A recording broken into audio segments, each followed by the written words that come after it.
Prime real estate in the middle of the city. Okay, so listen, we've got various things we can go over in this session. There'll be lots of things to talk about. I don't see a timer, so I'm just going to make sure okay, there we go. So I kind of just wanted to start actually with Auterion itself. So you guys have raised, last week you announced a big round of funding, 130 million. It's one of the biggest rounds for defense tech in Europe, I think, in recent months, which is amazing. Congratulations on that. I actually have known of you guys for a very long time, though, since about 2018. So you've been around. You're not a baby startup.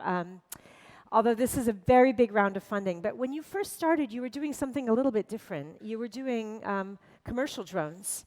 So I kind of want to just go back to that and ask you what happened. When did you change from doing commercial drones to what you're doing now, and why?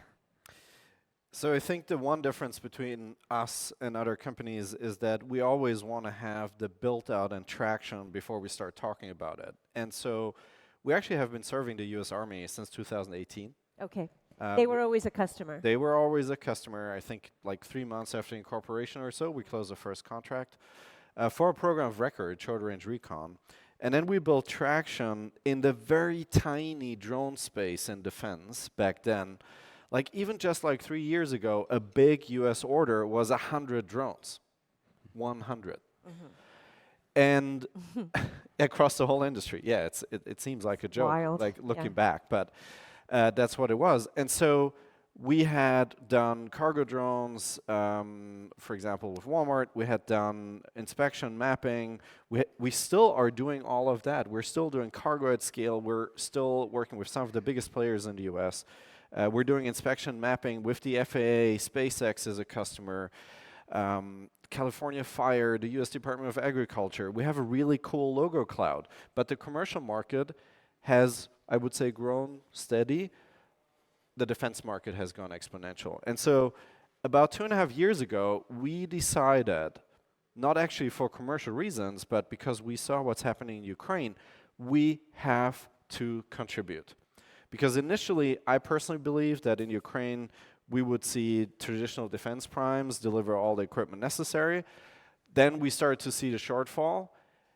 And that is when we started to build a presence there, started to go there. I've been 7 times in Ukraine over the last 1.5 years. And so we wanted to have the traction, have combat results, and then talk about it. Mm-hmm. And that's what we did. And so from an external perspective, it might feel sudden, but it was actually a very, very linear build-up. And I would say a build-up that is following the urgent needs. And the one thing we changed about our go-to-market in Taiwan, we've talked about it almost in real time. Yeah. So we've announced a partnership with Taiwan. We've signed a deal over 25,000 units. And so, to me, it feels sudden because we are, or it might feel from an external perspective sudden because we want to talk about it when it's there. We have a lot more in the pipeline. Mm-hmm. But from an internal perspective, we've been building this company to this moment. Would you call yourselves dual use still then? Or do you see yourself as a defense tech player? So, I find I like suppose I actually depends on who you're talking to. We see ourselves as a war tech player because I don't like cute language. I think we're beyond cute at this point. Do you think dual use is a cute term? I think in 2025 it is. Yes. That said, because I don't think the EU would like that very much. No, they wouldn't. I know, and I know I'm here in Europe. That's also why I'm pushing it a little bit. But the point is, what we're building is for autonomy at scale. Yeah. And we in the West have to make sure that we are achieving supremacy in autonomy first. And that means on the battlefield in Ukraine today, in Taiwan tomorrow, and in the commercial industry the day after to tomorrow. And we as a software company, it's a little bit different. Like, because we don't build the end weapon system, we're inherently any use, not just dual use. So will the benefits of the technology that we're building today benefit commercial cargo in 5 years when it hopefully is finally prime? When you can order from DoorDash or Uber Eats and half of the deliveries will be delivered by drones? Absolutely yes. But I'd like to have a clear focus, clear language, and that's why we're totally leaning in to defense or war tech. That said, we have all those impressive commercial customers that are using our drones every day, and we will grow that market. Okay, okay. Listen, while we're on that subject, I'd like to bring in Alex from Bessemer. Thank you for coming. I know that Auterion is your first defense tech investment in Europe. Europe, right. And I guess I'd love to just ask you kind of in a very open-ended way on that. I mean, did you come out saying we need to make investments in this space because this is where the opportunity is? I mean, we talked backstage about the economy is flagging in Europe right now. Yeah, You know, this is one of the areas that's definitely outpacing everything else. That's I mean, that's where exactly right. did you come into that? So we've had a big defense tech and space tech investment practice in the U.S. for maybe a decade. As we were always kind of looking at companies in the defense tech space across Europe, but I think one of the things that really has changed in the last couple of years is, absolutely. Unfortunately, when you look across Europe, GDP growth is stagnant, productivity is stagnant relative to the U.S. Per capita GDP has really fallen behind over the last 10 or 15 years. And that's not to say amazing, innovative startups can't emerge across Europe, but one of the strong growth areas domestically now is defense tech. This NATO spending increasing spend as a percentage of GDP to 5%. 1.5% of that being critical infrastructure, but that we think of as a huge amount of investment that's going to be beneficial to many startups. But it's not just that. We are also seeing some of these trends around. We saw the last couple of years in Ukraine, the nature of warfare has really changed. Drones have really shifted the economics dramatically to the point where drones and drone swarms now have these capabilities of, at very low cost, disrupting very high value targets, whether that's a tank or a radar installation on a battleship or otherwise. And then we've also seen that, similar to what we've seen in the U.S., the nature of procurement has changed. And, for the first time in a long time, smaller companies are having success getting contracts at the very early stage. So there's really this kind of confluence of trends that have made us more bullish on the overall ecosystem. And we do like dual use. I mean, we do think about, maybe, we're investing in a company like Auterion because of its defense tech, or one might use the term war tech, capabilities, which I think is totally accurate. But we also like to think about, well, how can this technology be used in other markets longer term? Some of these markets may be a little over the horizon, as is perhaps the case with commercial food delivery. But we do look back towards things like the 70s in the U.S., where a lot of the innovations around ARPANET ultimately became interesting commercial technologies, whether it's GPS or otherwise. And so that's exciting to us. Are you guys making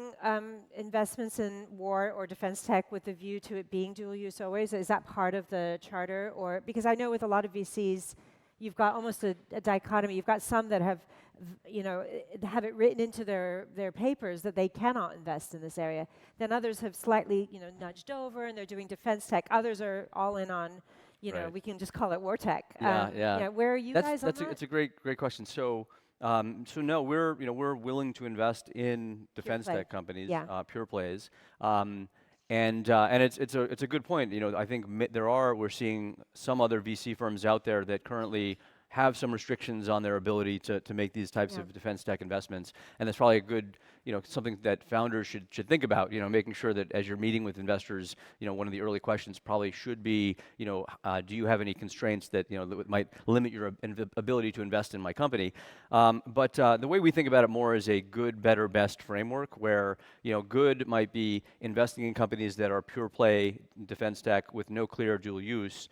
Best, as in the case of an Auterion, are companies where today it is defense tech or war tech, but over time we expect that the technology could be used for dual use capabilities. Lorenz, you guys, before this round, which was very large for relatively speaking for Auterion, I mean everything else was relatively modest before then. did it just open the door to it? I mean, what was the chicken and egg here? You know, did you get people knocking on your door because you were leading up to this? I mean, as you said, you started doing a lot of work in Ukraine, and of course, every one of those companies that goes on the ground there has had, you know, a massive exposure not only to R&D and knowing what's needed, but also getting exposure. I mean, you were in the news, you were in the headlines for years before you raised that big round. Is that what led to the people knocking on your door, or how did it work? Because you were very modest before then. Yeah, so I think, again, we like to, because there is so much hype in the space right now, and I think rightfully, by the way, I think this industry is going to grow so big that I'm not worried about it being overfunded. I worry about it being underfunded. But still, it actually helps us, as you're prompting me right now, to set us apart, that we've built the traction behind it. It's multiples on revenue. It's a very clear view to booking. We've actually raised, now, granted a few years ago, we've raised a $10 million seed. Right. All in. We've raised a $60 million Series A. Pretty standard sizes. Yes. Under 30 is good. But I think what enabled us to scale is to sign an order with the Department of War over 33,000 units. Yeah. That's unheard of in terms of volume within the Western industry. Now, within Ukraine, completely different story. There are companies that are scaling, yet I see almost no funding going into Ukraine, and I actually expected that when I went there. I actually went with Eric Schmidt on my first trip when he was looking at companies. And if you look at the Ukrainian ecosystem, and that's maybe also partially advice for founders from Ukraine, the cap tables are complicated. The company setups are complicated. There are a lot of risk factors involved, which makes it really hard. And so for us, we bring two things: an American company with a huge footprint in Europe and with significant traction in Ukraine. And I believe that is what is enabling us to scale, because we're bringing tech, capital, and a credible international market together. And usually companies have one out of the three, but not all three. Okay, listen, you just touched on something that I wanted to talk about. So you haven't mentioned this phrase at all. And for those of you who haven't been looking at Auterion since 2018 like I have, you might not know that they started very much as that you were kind of one of the godfathers of open source for drones. You're like a kind of, you've got bona fide tech in your bones. How much of that, I mean, that has played, I think, a massive part. I think one of the really interesting things about how drones have developed in Ukraine and all the drone companies there is they're really scrappy. You know, they're like literally pulling together components from lots of places very cheaply, topping it off with an operating system which is open source, et cetera. Can you talk to me a bit about that? Where do you see that trend going? And then I actually want to hear what you think about it too, because open source is very tricky, I think, in terms of monetizing. It's, you know, it bites sometimes the hand that feeds it. Massive audience, hard to monetize. So I wrote as a bachelor student, now almost 18 years ago, the de facto communication standard in the drone industry. Yeah. And also open source autopilot hardware and software. When founding Auterion, I purposefully left that model behind me. That was through my academic years. And what we're building from day one is a proprietary software stack. With one twist, we're not competing with the open source community because that's hopeless. We're building on top of it. So we as a company have continued to nurture the open source projects I founded. We've continued to work with them. But all of our products are completely proprietary. Auterion OS is a proprietary product. Terminal Guidance is a proprietary product. Nemix, our swarming engine, is a proprietary product. But instead of competing with the open source space, or what a lot of defense tech startups are doing, hiding the fact that 80% of their tech stack is actually open source software, and they're merely a software integrator. We have adopted a strategy where we're telling the world we are making those contributions on infrastructure. We're adding our differentiation. We're building a differentiated product. Actually, for those of you who have a smartphone, an iPhone, the iPhone kernel is open source too. Yeah. Doesn't make the iPhone a differentiated product. And so yes, we have real tech jobs. We have contributed a lot of the underpinnings of this industry, but we've not made the, I wouldn't say mistake, but we've not made the difficult choice to try to have a Red Hat model, which is very confusing and conflicted and difficult to build. Yeah. We've decided to build on top of this with a really clean break. I have seen you guys described as the Red Hat of drones, but that was a long time ago. That was never our model. I think yes. you hung up that hat. Alex, what do you feel about open source? I mean, is blessing, curse? Do you think you need to see more of it in defense tech to see a larger proliferation? I mean, if I can interject, like defense tech is on open source. Yes, it is. Embedded already. Linux, Pixar, Mavlink, that's what everybody's using. Yeah. And it doesn't mean you can't build a differentiated company. Mm-hmm. Like there are even posts in our community forum with Anduril people asking questions. Now you might wonder, why would they ask questions? Because they're built on open source too, at the bottom. Alex, Yeah, what do you I think so much of not just defense tech, but commercial tech these days is based on open source. And I think in this case, it's just we're clearly monetizing it via a hardware module, Skynode. And I think very similar to what Lorenz described. It's the sort of Android for drones, and that's one of the things that got us quite excited. Is hearing about how Pixhawk and Mavlink are deployed in some large 90+% of the drones kind of out there today, and just the scale of the open source community, and then the ability to monetize it via these hardware modules. So, yeah. So listen, I do want to talk about what's coming next. I know that you're putting a lot of the funding and a lot of the focus right now is on these swarms and everything, but it's massive spec race. And we have a video that you're going to be talking us through to talk about something you guys have been working on in the vein of what's coming next. Do you want to maybe... So before we play the video, to answer your questions, we're expanding in 3 dimensions. Geographically, yes, we've gone to Asia, we're going to the Nordics. There's a lot that all these countries need and want to learn from Ukraine, and we're bringing that there. And because we're a software player, we can actually help them build their local industry, which every country cares about.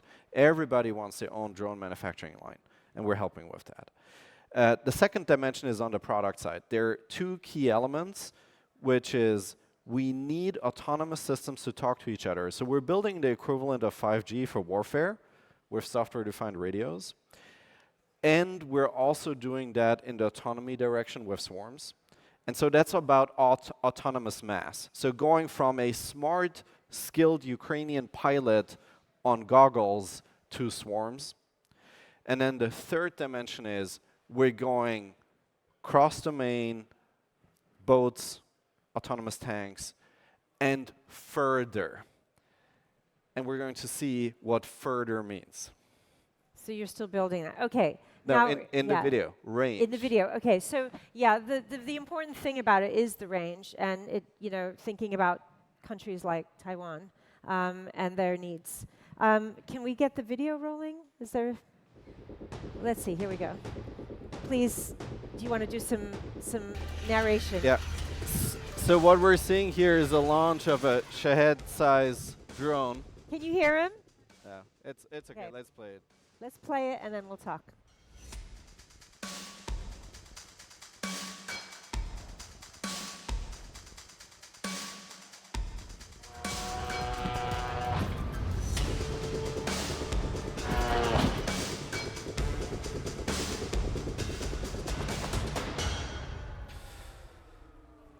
So what you've seen there is us going from an FPV drone that flies 30 kilometers with the same software stack to a Shahed-size deep strike drone carrying an up to 40 kilogram warhead over 1,500 kilometers. And speaking of talking about what we're doing, this is a program that has already been sold to the US Department of War and has already successfully completed the evaluation. So we will be talking about that tomorrow publicly. We're happy to talk to press about it today here. And it's another example of our company culture. Do the thing, deliver it, prove it, then talk about it. And with this, we are showing that we can do any range, close range swarms to deep strike, and we can do it with Ukrainian partners for the Department of War, so we can show that we're bringing the combat learnings from Ukraine to Western allies and partners, not just in theory, but in practice on contracts. Are you selling the system to other drone makers as well, or is it a sort of an exclusive partnership for development with this It is part of our Ukrainian standard software stack. We're very excited about our Ukrainian partner. They told us they don't want to be mentioned, otherwise I would be touting their horn. Yeah. And Because they can't, I mean, we're not really seeing a lot of exports out of Ukraine, are we? that will change in light speed. Like we're talking to 5 NATO members about them wanting to set up their own local production lines. Right, okay. And it's very advanced conversations. Are you investing in this Ukrainian company, Alex? No, we're not. But Are you looking at investing in Ukraine? I mean, why aren't you right now? Many of our, well, I think we're not right now for obvious reasons, but many of our companies still have teams in Ukraine, Okay. mostly around software development. But this idea of in Ukraine, you're seeing, the manufacture of drones.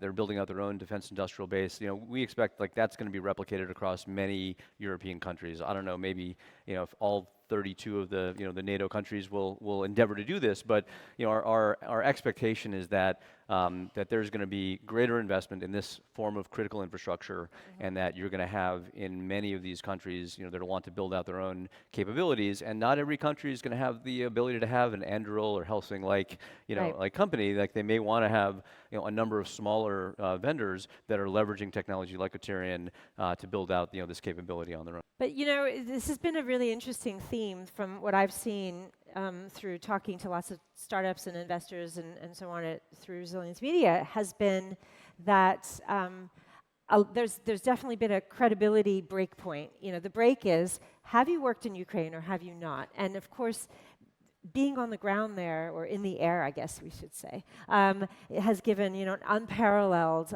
experience with frontline live situations where so on and so forth. And yet, as Lorenz pointed out, a lot of these companies are just not getting the funding that you would think that they would be getting, given how cutting edge they are. What do you think is going on there, Alex? I mean, not to put you on the spot there, because I guess Bessemer is not backing any companies there. I'm also happy to jump in with a very cynical view. Okay. Well, let's look, I do think hear the BC view. So I will say that again, back to our kind of good, better, best framework. I mean, when we met Lorenz and heard about the fact that he had been to Ukraine 7 times in the last 2 years, and then learned about how challenging it is to get to Ukraine, to get to Kiev. You don't just fly into Kiev these days. It's sort of a much more arduous journey. We thought, wow, like this is pretty impressive, and and so maybe it should be in part of our good, better, best framework to have you spend time there. But we actually haven't seen a tremendous number of exciting startup opportunities. We just haven't seen the volume of companies coming out of Ukraine. Maybe it's shame on us that we should be spending time there ourselves. Maybe we should take a field trip there. I'll cover it. Anyway, yes. I'd prefer sleeping on the lawn here, but okay.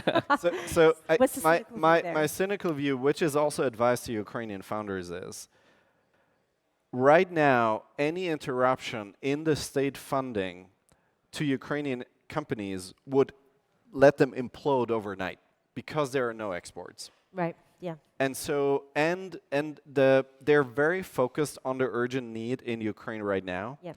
They're not building strong ties. On average, it's not true that all of them are like that. There are exceptions. But on average, they haven't opened an international export market.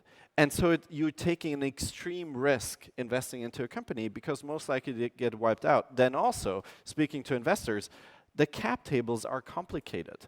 Yeah. You have family members, you have all sorts of things on the cap table. And so my advice is make sure you incorporate it in Europe or in the US, make a decision, but do it. And then you need the export market. And that's why we're excited to partner with Ukrainian companies, because we can't help them on the cap table side. But we can absolutely bring them to the US, to Europe, to Taiwan, and secure them for their black swan risk of the war ending, which I don't think is close, Yeah. but it's a risk. Listen, I have one last question for Alex here to close it off. Do you think that the European landscape is ready for big defense companies? I mean, I've spoken to a lot of people say, oh, I wish that we could, have our own new age prime in this space. Do you think that we're getting there? Yeah, absolutely. I mean, I think we already have these, very successful primes. I mean, looking at the stock market, valuation of companies like Rheinmetall. I mean, stock price is up 25 times in the last 3.5 years. I mean, that's a venture return, right? That's tremendous. So we're seeing it both in the legacy primes, and it's not just Rheinmetall. If you look at the stock appreciation of all the competitors as well. And what gets us excited is the idea that you might have companies like Auterion and others that have the potential to become the next wave of AI and software-driven primes that are. And I think of it personally as not disrupting the incumbents. It's really, how can we partner with them? How can we build something new and exciting and enable them? And so, that's our sort of philosophy. I agree. I think we better watch the space with you guys. I think you guys are going to be doing some work with these big primes as well, from what I understand. So. Well, we have a partnership with Rheinmetall. It's very public. Yeah. Yes. And again. Are they investing in you guys? Well, who knows? We haven't said so publicly. Yeah. So, but what I can tell you that is like we will stay the neutral platform. So we are also talking to British primes on equal terms. And then again, a shout out to all the Ukrainian founders who might be here or investors. We want to bring more Ukrainian companies to Europe, to the US, to Asia. We want to help there. We want to isolate that, and we want to help them get funding. And maybe I'll add to that. We would love to hear about more Ukrainian companies. And, I'm here with one of my colleagues, Parth. I don't know if you can just raise your hand so folks can see. I mean, we would love to hear about any exciting companies coming out of Ukraine where we can be helpful. So, yeah, I really put you on the spot there, but thank you for saying. Anyway, thank you so much, you guys. We're over time. It was super interesting. Thank you. Thanks, everybody. Thank you. Yeah.